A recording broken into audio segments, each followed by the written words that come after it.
పెన్నా నదిపై గాలేరు నగరి సుజల స్రవంతి ప్రాజెక్టులో అంతర్భాగంగా నిర్మించిన గండికోట జలాశయం ఈ రిజర్వాయరు 26.8 టీఎంసీల నిల్వ సామర్థ్యంతో నిర్మించబడింది. కృష్ణానదీ జలాలను శ్రీశైలం జలాశయం నుంచి Pothireddypadu head regulator, Banakacherla cross regulator మీదుగా శ్రీశైలం కుడి బ్రాంచి కాలువతో అనుసంధానం చేసిన గాలేరు నగరి వరద కాలువ ద్వారా గండికోట రిజర్వాయర్కి కృష్ణా జలాలను తీసుకొచ్చి నిల్వ చేస్తారు.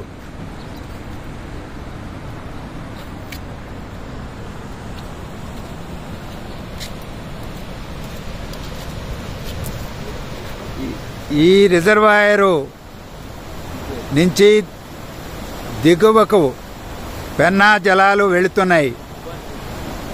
దిగువన మైలవరం డ్యామ్ 10 టీఎంసీల నిల్వ సామర్థ్యంతో నిర్మించబడి ఉన్నది. ప్రస్తుతం గండికోట నిర్మాణం తర్వాత 6 టీఎంసీల లోపే నిల్వ చేయగలిగిన స్థితిలో మైలవరం డ్యామ్ ఉన్నది. ఇటువైపుగానే గండికోట ఒక ప్రముఖ పర్యాటక కేంద్రంగా అభివృద్ధి చెందుతున్నది.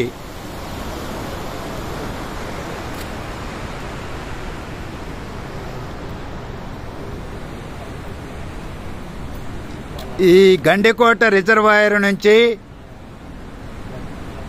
334 కిలోమీటర్ల దూరం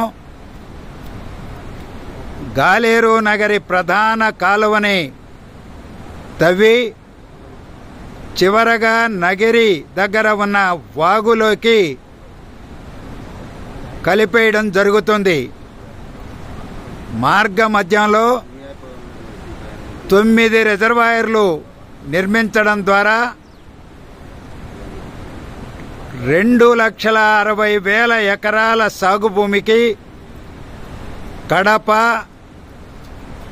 అన్నమయ్య, తిరుపతి, చిత్తూరు జిల్లాల పరిధిలో అనేక మండలాలలో వ్యవసాయానికి సాగునీరిచ్చి 5 లక్షల మంది జనాభాకి తాగునీటి సదుపాయం కల్పించే లక్ష్యం నిర్దేశించుకోవడం జరిగింది. ఇప్పటికీ 334 అడుగుల ప్రధాన కాలువలో కేవలం 58 కిలోమీటర్ల పొడవున ప్రధాన కాలువను తవ్వారు. మొదట 32.5 కిలోమీటర్ల దూరం వరకు తవ్వి దాని పరిధిలో 2 వామికొండ, సర్వరాయసాగర్ రిజర్వాయర్లు నిర్మించారు. వాటిలో కూడా రెండింటిలో కలిపి ఒక 3 టీఎంసీల నీటి నిల్వ చేస్తున్నారు. ఆ పరిధిలో 35,000 ఎకరాలకు నీరివ్వాలి. కానీ పంట కాలువల వ్యవస్థ అభివృద్ధి చేయలేదు కాబట్టి 1 సెంటు భూమికి కూడా కాలువల ద్వారా నీళ్లు ఇవ్వడం లేదు. 32.5 కిలోమీటర్ల నుంచి 334 కిలోమీటర్లు నగిరి వరకు ఉన్న భాగంలో 2వ దశ నిర్మాణమని రాష్ట్ర ప్రభుత్వం విడగొట్టి ఈరోజు అందులో కడప వరకు 119 కిలోమీటర్ల వరకు ప్రధాన కాలువ తవ్వి కడప నగరానికి తాగునీరిస్తామని చెబుతున్నారు. ఇటీవలే 1,000 కోట్ల రూపాయలు పరిపాలనా అనుమతులు ఇస్తున్నట్టు జీవో కూడా ఇచ్చారు. ఆ పనులు ఇంకా ప్రారంభం కాలేదు. పోతే 2వ దశ నిర్మాణంలో కడప నుంచి కోడూరు వరకు ఉన్న భాగంలో నిర్మాణం చేపట్టకుండా గతంలో అక్కడక్కడ తవ్వినటువంటి కాలువలు కూడా పూడిపోయి కంప చెట్లు పెరిగిపోయినాయి.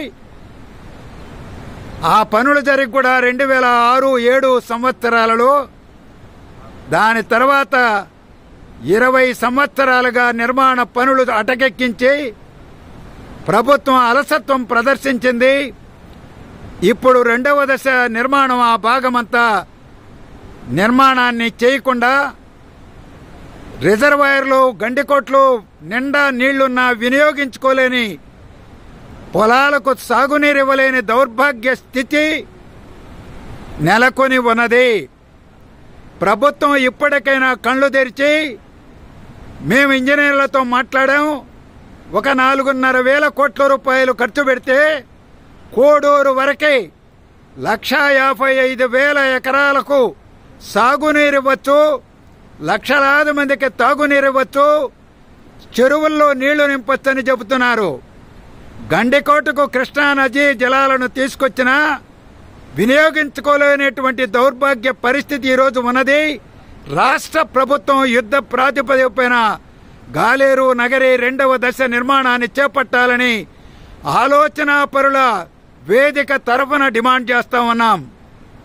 ఆలోచనా పరుల వేదిక ప్రతినిధి బృందం మా పూర్వపు ఐపీఎస్ అధికారి ఏబి వెంకటేశ్వరరావు గారు, రైతు సేవా సంస్థ అధ్యక్షులు అక్కినేని భవానీ ప్రసాద్ గారు, సెంటర్ ఫర్ లిబర్టీ అధ్యక్షులు నల్లమోతు చక్రవర్తి గారు, నేను టి లక్ష్మీనారాయణ, మా నలుగురితో కూడినటువంటి ప్రతినిధి బృందం 1988 నవంబర్ 19వ తారీఖున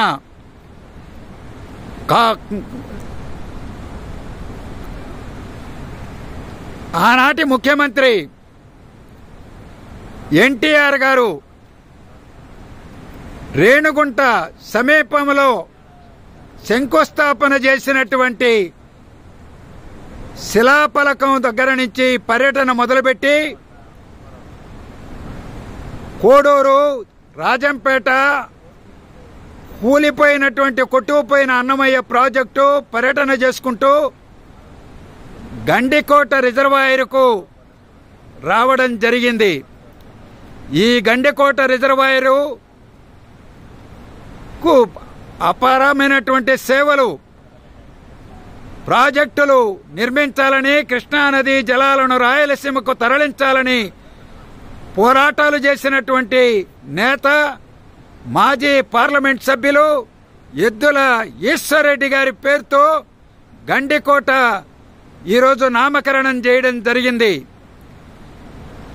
అనేక పోరాటాలతో, త్యాగాలతో సాధించుకున్నటువంటి ఈ గండికోట జలాలు, కృష్ణానది జలాలు